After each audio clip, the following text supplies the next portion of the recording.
I'm Laurie Blake. This is the WrestleTalk news on Fridays.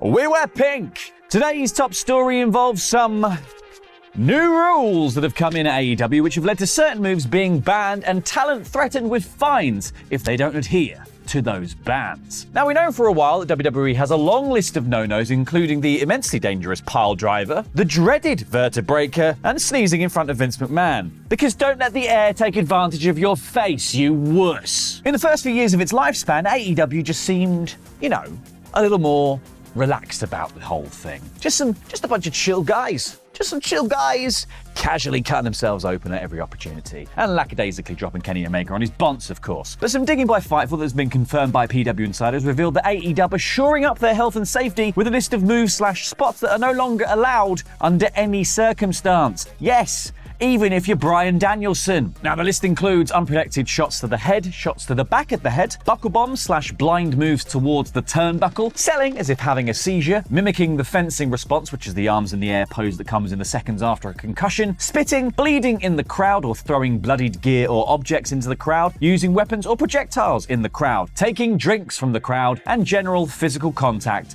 with the crowd, the filthy, unwashed masses. The bans come into place with the company noting that they are prohibited for your safety, the safety of the staff and crew, and safety of our fans, and compliance with laws and venue requirements. Don't steal drinks. MJF. According to PW Insider, the memo sent out to talent also listed moves and spots that would need to be approved by the medical team and the producer/coach of the match involved. This included spots on the ring apron or outside, tables, ladder and chair spots, any elevated spots outside of the barricades like dives from the staging, etc. All pile driver and tombstone variations, including sit-down drivers, poison ranas and vertebreakers, high-risk top rope moves like the 450, 630 and double moonsaults, intentional bleeding, throwing people over or onto the ring steps, commentary table, bell table, guardrails or barricades, or weapon usage, choking or strangling with hands or hanging spots with chains, think like the dog collar match, injury spots, any brawling in the crowd, and any physicality with referees, managers, extras, celebrities, or special guests. Kind of all makes sense. You should check that stuff beforehand. Now, the memo says the list can be updated at any time as it isn't comprehensive, and according to PW Insider, anyone who violates the rules will be fined by the company. Bryan Danielson's pay just got cut in half. Now, it's unclear what exactly prompted AEW to update this list and put fines in place for those who violate them, but they have had a string of talked about spots over the course of this year, including MJF splashing a child in the crowd with alcohol, Danielson faking a seizure, and Kenny Omega taking a Tiger Driver 91 during his match with Will Ospreay that dropped him right on his head. Now, Omega and Ospreay's spot specifically has been the subject of lots of debate, which Omega is apparently getting pretty tired of, telling Sports Illustrated that many of the so-called critics of the spot don't have Omega's best interests at heart and are instead simply using it as a reason to put a dark mark on the match. Omega then used Mike Tyson as an analogy to defend his riskier spots in the ring, saying that Mike Tyson's boxing style, in which he stayed close to his opponent, could have also been labelled dangerous, but that's what made him Mike Tyson. He said, "Don't tell me not to wrestle the way I know how to wrestle. Is there a risk? Of course." But Tyson was confident in his abilities and he knew he was the best. So don't tell Mike Tyson how to box and don't tell me how to wrestle. You aren't even close to being qualified. Just shut the up. Anyway, good. Kenny Omega's pissing off the fans. AEW are banning moves. It seems like the perfect time to plug our gameplay series for AEW Fight Forever Wrestling. But the thing is, myself, Luke and Pete are playing through the new Road to Elite mode, the campaign mode in AEW Fight Forever over on PFK, sponsored by THQ Nordic. It is a silly little series. I'm very happy with it and I appreciate it if you would go and watch and leave a comment telling me, I don't know, how lovely I looked, how funny I am, maybe something nice about Pete and Luke if you can be bothered. Here's a clip so you can see what it's like. Oh, Sting's got a signature as well. Don't worry. But you must go. Don't worry, everybody. I'm gone now. I've got to go. Hold on. I'm going. Stop, drop and roll. Wrestling. If that wet your whistle, you can fully douse your whistle by following the link in the description below, or you can click the link at the end of the video to watch it. Please do. Please. I worked really hard on that.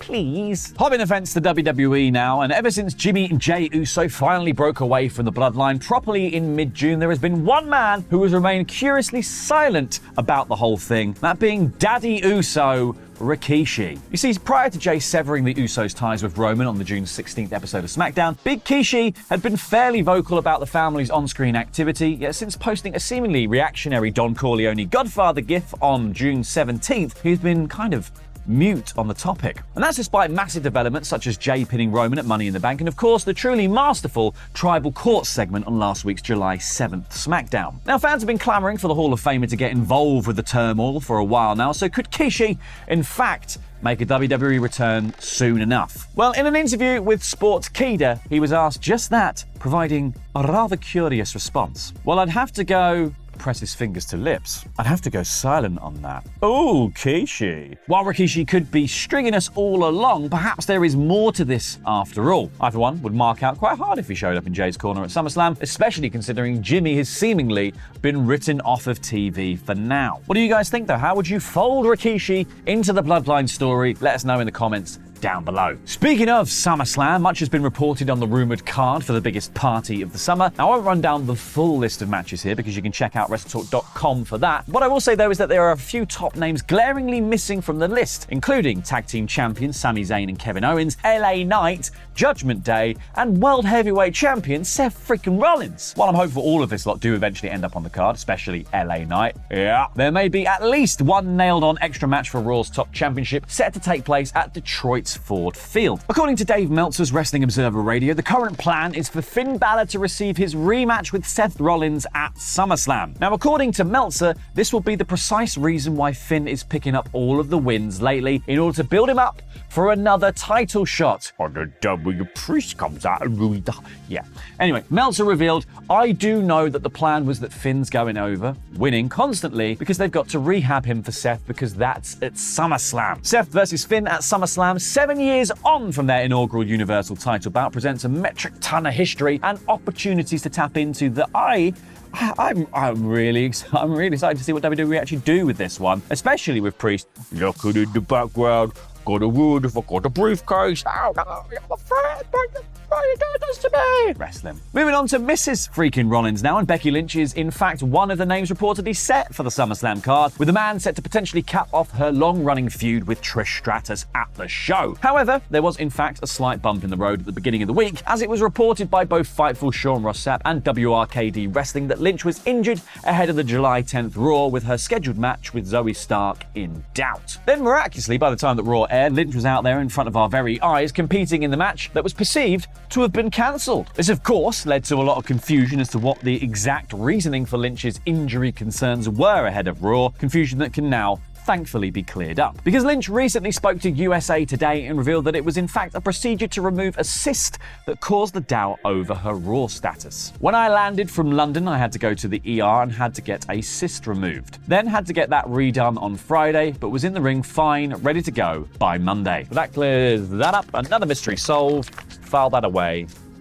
on the other end of the desk. We're crossing back over to AEW now, and we're in fact less than a week away from seeing the Golden Elite reform in full at July 19th's Blood and Guts. Yes, at the conclusion of this week's Dynamite, all of our suspicions were confirmed, as Kota Ibushi was confirmed to be the fifth man on Team Elite. And even though Ibushi has felt far away from us in his bromance with Kenny Omega for quite some time, it turns out he's always been watching from afar. Ibushi responding to the news on Twitter saying, "Kept you waiting, huh? I've been watching AEW this whole time. Kenny, your fifth man is the Golden Elite, Kota Ibushi. Sorry I'm late, Paige, Bucks, Kenny. Next week I'll be there. Kota Ibushi is finally back at full strength, so shall we change the world together?" Now, Ibushi has only wrestled twice since departing NJPW at the beginning of the year, facing Mike Bailey and Joey Janela for GCW in late March. So yes, he has kind of kept us waiting. But we forgive him because, oh boy, is it going to be worth the wait. We're sticking with the AEW now, and legendary AEW commentator Jim Ross has given an update on his health on his Grilling JR podcast after recently suffering a fall ahead of the debut AEW Collision broadcast on June 17th. Now, while JR did appear on the show to call the main event, he was noticeably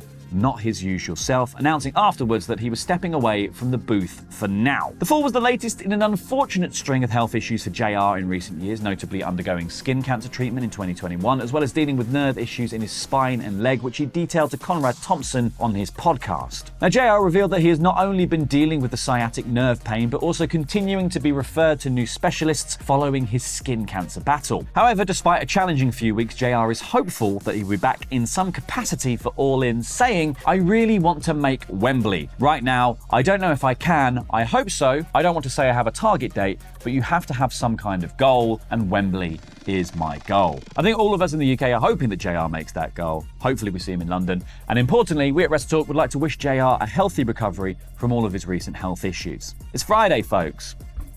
You can go now. Watch the AEW thing, Fight Forever. Link in the description. Clip up there. Watch that. Watch it. Watch it. Watch it. Watch it. Watch it.